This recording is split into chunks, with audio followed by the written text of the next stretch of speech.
Hello, welcome to Spotlight, shining on the creative community of the Isle of Man. Spotlight, brought to you by the Isle of Man Arts Council. This evening, we're off up north, or down north if you prefer, to hear about and of course look at the Mannin Art Group annual summer art exhibition. We chat to well-known watercolourist and artist Ronnie Doyle about his work and love of the medium. And whilst I don't know where the time goes, the 11th Manx Bard Bradley Chambers chats to us for what will almost certainly be the last time during his tenure as current bard. It draws to a close in just a few weeks' time. Remember, do get in touch with any creative artistic endeavours you might be involved in, planning, hoping to create, would really like to put in the spotlight. Poetic, yes, we've got those tonight. Theatrical, musical, literary, ceramic, sculpture, drag, film, mime, social media, opera, digital, graphic art, of course. Visual art, well, we've got plenty of that this evening. Calligraphy, haven't had that for a while. Drop me a line, Howard Kane, with an E, at maxradio.com, or spotlight at maxradio.com. They both get through to me. Love to hear from you. Get you featured on the show. The more, the merrier, as they say. And it's great to feature so much of the fantastic artistic happenings which are going on the Isle of Man. Almost August, where does the time go? Something current bard Bradley Chambers must be thinking as he heads towards the end of his bardic year, but finishing with a bang and a great project, as we shall hear in just a few minutes. But first, we'll get arty. Mannin Art Group, no stranger to this show. We often catch up with their various arty events. Bees, I think, last time we were talking about with them up in Ramsey. And also their happenings through the year. Every summer they have one of their big events, the summer exhibition. They kindly invited me for the preview evening, complete with wine and nibbles. How could I refuse? Okay, and here we are. You can hear some noise in the background. Come up north or down north, depending on your preference, to St Paul's Hall up in Ramsey for the Mannin Art Group Summer Art Exhibition, an annual occurrence up here. Mannin Art Group always super busy, and another one of those groups which are just produce fantastic art of all sorts of shapes and sizes and media and such like. Plenty going on, and we've come up to just to give you a little taster for it, because the preview is about to take place this evening, and I recognise a face here, Tom, but I will get him to introduce himself so he knows, or at least you know, who he is. Hi, I'm Tom Field. I'm chairman of the Mannin Art Group at the moment for my pains. Actually, it's a very nice job because everybody else does all the work. I just, say yes a lot. And I've been looking forward to this again because it's always such a nice event. And some of all of the art on the show is amazing. What people produce is just, it's beyond me that there is so much talent on the island. It's fantastic. And these are all artists from the art group itself, of course. As far as I can tell, they're all members of the art group now. Yes. Most of them come on Monday mornings to share what we do. Not everybody manages to come because some people are working and so on. But most people come on Monday mornings, and we all help each other and give each other advice and encouragement. It's a fantastic thing. Yeah. And you see that we're just, as you say, we're standing in the midst of it as we speak. You can hear voices in the background. Adi was saying just the finishing touches just being put, the preview evening for artists and such like taking place this evening, and then it's going to be on display for the rest of the public for the next few days. We'll come to that in a moment. But as you say, just even a quick glance around here now, you see different shapes, different sizes, different media. There's a real mix. Yeah, there is, and all the styles, of course, that people have developed. Some very, very accurate paintings and drawings of the object, and some are much more metaphysical. Yeah. Impressionistic. Impressionistic, and sometimes more. What's the other? Abstract. That's abstract. The word. But at the same time, they're absolutely beautiful, and you just have to look at them. They're beautiful. Yeah. Yeah, there's some very nice things around, actually. Yeah, haven't looked at it all yet. I've not a chance. Seen a few bits and bobs. Yeah. It is quite a size, it must be said. There's no particular theme for the exhibitions. Do you have a theme generally, or is it just kept open? No, we usually have a theme for the miniature competition, but this year we had just an open competition, so anybody could paint anything they liked. But the actual theme for the exhibition is up to the artist. They can paint whatever they like. Paint whatever they like. And is there any stipulation of who goes into the exhibition and who doesn't? Nope, not at all. As long as they stick to the rules, they can come in. Now, I'm assuming that you two, Adi, you've just heard that, and Tom, I believe you've both got pieces in yourself? We have. we have. Oh, well, are we close by? Right, good. We are Let's take a look. I can see, in fact, I can see Adrian's here, right down here. So just tell us what you've got on display then. Those are mine. That's a horse tram we did.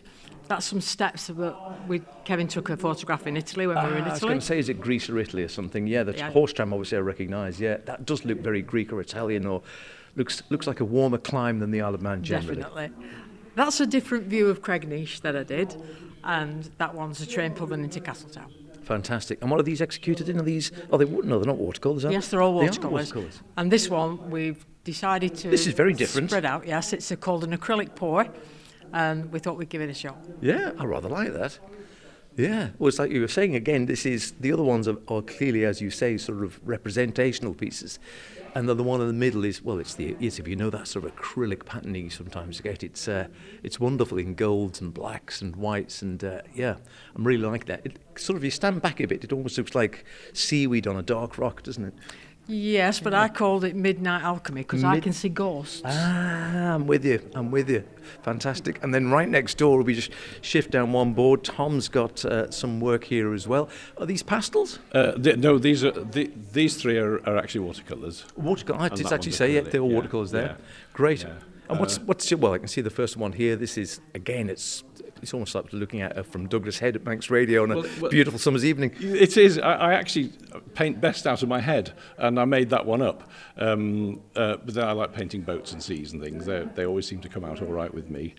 This one here, that's actually the view from Kirkmichael Chapel across Station Road chimneys, and I just happened to be there one evening as the sun was setting, and it made quite a nice a nice picture. That one came out of my head. And the acrylic there, that was my two boys skimming stones in the sea, and I came to the conclusion that it would be quite nice to paint them not as actually they're there, but they've been there and the memory is there. So they're just, yes, having been there, so they're just blending into the background. they are. They're just sort of silhouetted, and you can see them casting the stones out to sea there again. And it's an interesting point, isn't it, how people, as you say, sometimes you look and you think, right, I mean, the boats, you think, I would think for all the world you were maybe on Marine Drive or something, looking out on a lovely summer's evening. Places, But sometimes it is, exactly as you say, directly from nature, and other times you just have the thought in your head. Yes, that's right, yes. And actually, I think I paint better out of my head. It's surprising what goes on inside there. Oh, yeah, absolutely. What about you, AD? Are you all very much a case of sketching outside, or do you, again, just take inspiration and then do it from your head, or do it from photos? How does it work for I you? usually do it from photos. From photos? Yeah. I'm not very good at thinking up things, so if Kevin takes photos, I paint them. Well, that's the way to do it. Do we know how many? I mean, there must be quite a few pictures on exhibition. Anyone know the number? Yes, we have 164 paintings, and then we have, I think it's maybe 11 or 12 ceramics, and miniatures we have 21. Wow. And then there are one or two other. There's a carving, isn't there? Yeah, there's two. Yeah. There's a And carving I've put in a painted music stand. Of course. Well, mixing your two skills. Well, then. exactly, yes, yeah. And if it doesn't sell, I can always use it. Well, that's one way or another. Or fall over it, actually. I'll probably fall over it. And you were saying, so are all the works, most of the works, for sale at the I exhibition? think most of them are, actually, aren't I they? think we've got 3, not Yeah. for sale. That's Just 3 all. NFS. Yeah, just 3. But otherwise, if people come and see them, they get in there quickly enough. As long as the red dot hasn't already appeared, they can get in there quickly, and I'm assuming a good range of prices or something to suit all pockets. Oh yeah, definitely. Yeah, they range from about, well, our minimum price for people putting into the exhibition is £35, and then they just go up. I mean, I think we've got one in for 550. Yeah. So yeah. But it's still, I still think a bargain by the time you think about the amount of time people put into it and their skill, and then the framing, of course, which is It's very expensive. never now. cheap now, is it, No, to get it not at beautifully all. framed up for people to put onto display. Just tell us a bit, Tom, a little bit about the group itself then, because you've been, well, you're chairman now. How long have you been involved? This is the second year I'm chairman. I think, is it second year? Third year? Is it that long? Gosh. God, it's felt like yesterday. Yeah. And of course, well known as musician, but has the art and the music always gone side by No, side? it was something I decided I would take up when I retired. Years and years ago, where I used to work in Stockport, there was an art group there that displayed in the place where we had our offices, and I thought I'd love to do that. And then I just kept putting it off, and then when I retired, I thought I'm going to have to get started. It was actually Mr. Tramontana that said, it's time you got started, never mind all this pretending to buy paints and things, just get out and do it. And then he said, come and join this group, and I haven't looked back. They've been absolutely brilliant. Marvellous, and we've heard that. I know when we've chatted before, AD, that's been one of the key words. Very friendly. And it is starting, isn't it? If you've always thought, I wouldn't mind having a go at art, but then if you're going to go to an art group, you assume everyone's going to be really talented and they're going to be very sniffy if you come along, perhaps not knowing one end of a paintbrush from the other. But it's not like that. No, it's not, and that's just what happened to me. I made guides. I didn't paint at all. Came here. Just got on leaps and bounds because they're brilliant, absolutely brilliant. Everybody helps each other, and nobody criticises. No. And that's, to me, that's the main thing. That you're not scared of somebody coming up and saying, "Well, what's that?" Yeah. They're absolutely brilliant. They'll give you advice, but they don't criticise. Brilliant. And I assume, again, you've got a real sort of range of people who have just taken it up as a hobby, maybe like Tom said, if they're coming into retirement or looking for something in the later stages of life. Do you get a good range of skills and ages in the group? Yes, we had one lady, I think she's been coming about 2 months now, Una. Oh, yeah. She'd never picked up a pencil before, and now she's painting. Wow. So, yeah. And then we have, of course, Ronnie, who's what we call our professional artist. Well established. Yeah. Been around for years. Painter. Yeah, certainly has. Yeah. Ronnie is absolutely brilliant at giving you advice. Oh, yeah. Brilliant. Yeah. He's tried with me a lot, but I still haven't got it. Well, it looks absolutely terrific. I'm going to have a little paddle round now, and then again it's going to be preview evening this evening. So just give us the dates again now. Like I said, it's on now as we're talking. If people are coming down and coming up to Ramsey, want to see it, how long are the paintings here for? They start tomorrow morning at 10 o'clock and we finish at 2 o'clock on the 1st of August. 2 o'clock, 1st of August, Yeah. And basically it is open during the day? Yes, it's open from 10 till 6:30 each day, apart from Sunday when it's open from 2 till 5. And then on the last Saturday, we close at 2:30. Terrific. And one final thing before we go. Anyone coming along, hearing this and thinking, you know what, I wouldn't mind giving it a whiz. If they want to get in contact, what's the best way? Just add Bob in if they're Turn up, that's the best, yeah. And where is that then normally? It's Here, it's always here. Always in the hall. Here. The only days we're not here is when it's a bank holiday. But we're usually here on a Monday morning. And yeah, they just turn up and sit down, get a pencil out and get going. Have a cup of tea and a biscuit. Yeah, a cup of tea and a biscuit, that's the most important bit. Yeah. Got to be done, hasn't it? Well, listen, thanks very much. It looks terrific. I know there's people going to be coming in to take a look soon, and it looks a credit to both of your works here and to everyone else in the Mannin Art Group. Thank you, Howard. Thanks to Adi Weir and Tom Field. Wonderful show to wander around. Still a few days left to enjoy it as it runs through until 2 p.m. on the 1st of August at St Paul's Hall in Market Square in Ramsey from 10 a.m. to 6:30 p.m. Why not go along and check it out? A little bit of something for everyone, all shapes and sizes, as we said, in colours, different media, etc., etc. Better still, go up there and buy a painting. They're not that expensive, a lot of them, for what they are. I think it's great value. Decorate your own house, celebrate the artistic talent of the Isle of Man. Speaking of artistic talent, one of the artists mentioned in the chat with Adi and Tom, Ronnie Doyle, has it in spades. He's well-known and respected watercolourist of some 25 years standing. Ronnie was at the preview, so I took the opportunity for a chat with him and began by asking him what drew him in the first instance to the medium of watercolour. Funny you should ask that. I was on holiday in Italy, and that inspired me, and came home. My wife said to me, "You've got to join an art group," which I did, and I looked at all the various mediums, and watercolour. I just love the whole thing about watercolour. As soon as I did, it was just magic, uncontrollable, bit like myself. No, but seriously, it just appealed to me, and I've loved it ever since. And is it, because it always strikes me, I must admit, outside of my school days, which is going back a couple of years now, it always looks like a very difficult media to sort of master, because it's so, what's the word? I was going to say vague, but you know what I mean? It sort of has that thing where it all can run into each other. Well, it's fluid. Fluid is the good word for it, yeah. Yeah, that's what appealed to me about it. I don't like precision in certain things I do, but certainly not when it's painting. I just love the way it does its own thing, and the thing with watercolour is you've got to let it do what it wants to do. And does that take a time to master then? I haven't mastered it. Too modest. And do you still paint exclusively in watercolour?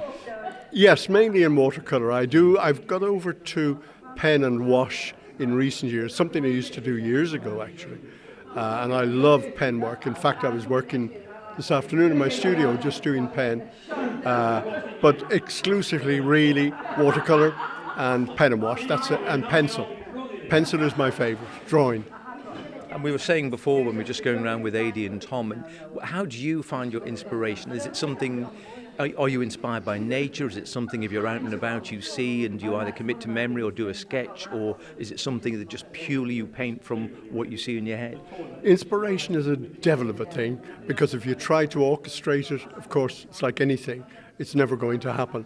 So the way I do it is, I'm somewhere, I'm out and about or wherever I happen to be, and if something just literally inspires me, just ticks something in my head, my brain, off I go.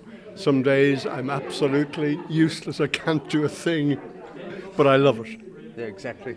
And people were saying as well that when the group gets together, super friendly group here, we were saying, and the main thing is there are people at all levels, people like yourself who have been at it for a goodly number of years, and others who have come along who might have only just picked up a pencil or a paintbrush. Well, it's funny because a young lady who started doing some weeding and gardening for us, this afternoon she was talking to me, I didn't realise you were an artist, and I said, well, I paint, and she said, I'd love to.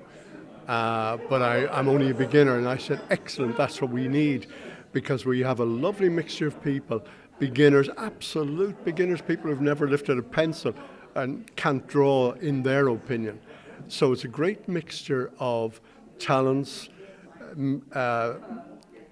styles, all the mediums are obviously all different. So yeah, we've got a lovely bunch of people, but most of all, the minute you walk in the door on a Monday morning, there's a big friendly smile and everybody's happy to see each other. And we pick each other's brains all the time, you know. Well, I was hearing that. And you were mentioned in dispatches as being one of the best at passing on your skills and experience and being very good with your time to, well, as you say, people with less experience, people who are maybe just beginning to pick up the master the art in whatever media they're working. So the group is very good for that. But you were definitely touted as one of the best.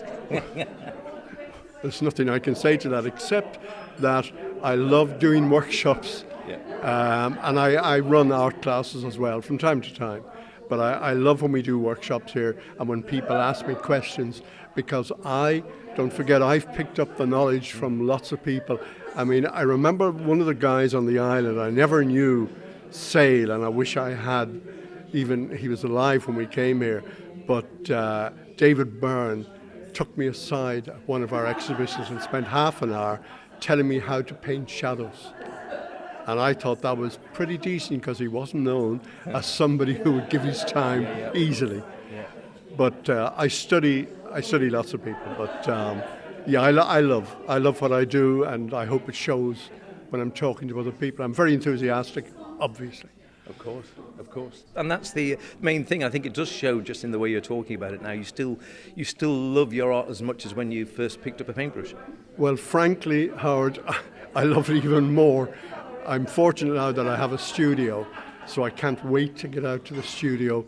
And my wife, who's doing her crossword or whatever she's doing, and she sees that I'm in a far-off place. And simply because my mind is already latched onto something, I think, wow, that's what I want to sketch out there. So I'll go out and sketch it and then paint it when I'm in the mood for painting. But I'm highly enthusiastic and want to pass it on to everybody. Brilliant. And it's a good point. I mean, do you have to be in the mood? It's not something you think, I've got to do this from X to X every day. Well, absolutely. I have to be in the mood. And there's one artist, one world famous artist, particularly I follow, Joseph Zbukvich. He's Australian now. And he said, paint what you want to paint. Don't paint for an exhibition. Don't paint for a commission. Don't concentrate on those. Do those, but don't think that way. Paint what you feel like painting. And I remember the late Lloyd Davis, and he said to me, I'm retired from painting now and selling my prints and all the rest. And Peter was great like that. And he said, now I can paint when I want to paint. Exactly. So, but it just comes. Some days you can, some days you can't. Well, we're very glad you still are and still enjoying it. It's been great having a chat today. Enjoy the exhibition. Thank you, Howard. Lovely to talk to you again. A wonderful artist, and as you gathered, a lovely man to talk to. You can see some of his wonderful watercolours at the exhibition. I confess I was particularly taken with his picture of the Bride Hills, and might even have asked the nice lady with the red dots if she had one she could use on it. Just don't tell my wife. Spotlight, brought to you by the Isle of Man Arts Council. Now it's almost August. That means the current Manx Bard, Bradley Chambers, has just a few weeks of his tenure as 11th Manx Bard left to play with. The search already on for his successor, but fear not, you're not too late if you want to apply. Still a few days left. I'll give you the dates in a minute. In the meantime, I asked Bradley, who's been in the headlines himself recently, up to the studio one last time as Bard to reflect on his bardic year. Doesn't a year go quickly, or 11 months? So yeah, I've got 1 month left. I think I've managed to pack quite a lot into the 11 months, but it has certainly flown, that's very true. And was the role, as you now, like I said, approach the end of it, anything like you'd envisaged it beforehand? It's a good question. I don't know what I expected in the first place, so I've kind of let it unfold as the year has progressed. I probably didn't expect some of the invitations that I've had. Some of the things I've been asked to do have been surprising, but I've responded as best I can. I've certainly learned how to write under pressure, that's for sure. And that is, yes, I've heard that quite a bit, in that it is very different, because by and large poets tend to write poetry as and when, I suppose, the inspiration strikes, or perhaps when they're out, or jotting notes down, or composing things as they go along. Very different when, as you say, you almost get a commission and they need it by this date. It's tricky. So you lose a lot of that creative freedom that you would normally have, being able to write about things that you are particularly interested in or what inspires you at that time, but having to focus on a specific topic or a specific project or issue or event, and having to make sure that what you write is relevant and it's going to work for the audience that's going to relate to. So that's certainly difficult. Do you think it's changed your poetry? I suppose it has, really. I think it's made it more focused. I've certainly learnt a lot of poetic technique that I probably wasn't very skilled at before. I'm probably a bit more adept at it now, because you have to make sure you've got a lot in your poetic toolbox to be able to call upon. Now, the one thing is, of course, is once a bard, always a bard. So whilst your tenure as the current bard will come to an end in a month or so's time, you will still be a bard, as will all your predecessors, right the way back to Bard 1. And this was something that you were keen to sort of do towards the end or during your year, was doing a collaborative project. So yes, there are 10 of us around, because the first Manx Bard was T.E. Brown. He wasn't really the Manx Bard at the time, but he's been called the Manx Bard since then.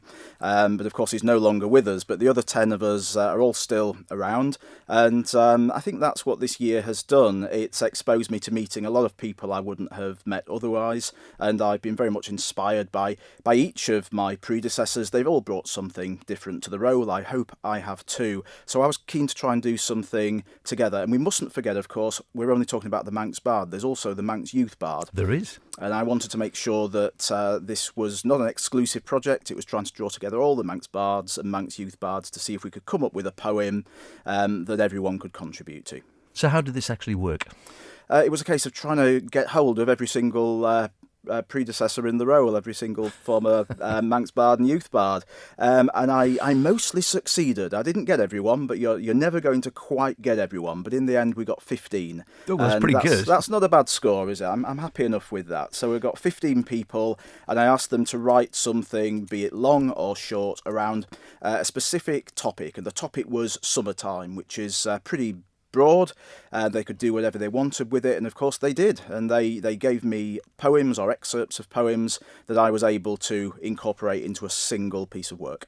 So there is a finished end product from this. There certainly is. It's called 15 Views of Summertime, and I'm pretty proud of this. So I can't say I've written it, but I can say I've created it. I've drawn this together, but there are 15 different voices in it, And presumably including your own. Not much of my own. Much of my own. No, I gave myself low preference really, and made sure that I was trying to draw on the work of others. But there's a bit of mine in there as well.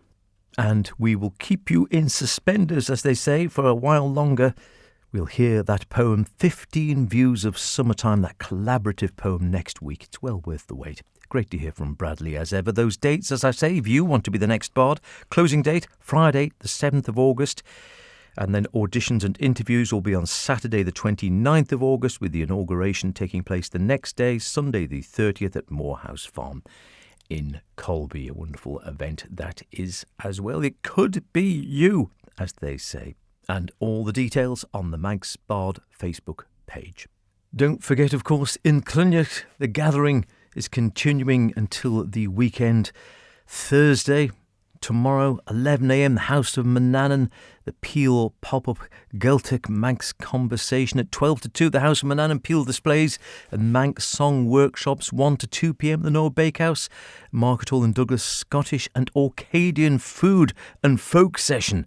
I'm liking the sound of that. And 2 to 4 p.m. at Peel Centenary Centre, Peel Radio Feltia live broadcast. And 2:30 p.m. Mackle Church. Mackle, yeah, getting out to Mackle. Tickets £10 in advance. The Manx Wedding Concert, St Mackle's week. And then looking to Friday, 12 to 2, the House of Mannin Peel displays and Manx dance and Manx tune workshops and more going on again. 1 to 2 at the Noah Bakehouse in Douglas. Lots to check out. You find all the details online. That's about it for this week. However, we'll be hearing from the redoubtable Annie Kissack next week as she prepares to take her choir Kedge and Kudjik to Dublin to sing. I'll see you then. In the meantime, whatever you're doing, be creative about it. Hey Moo!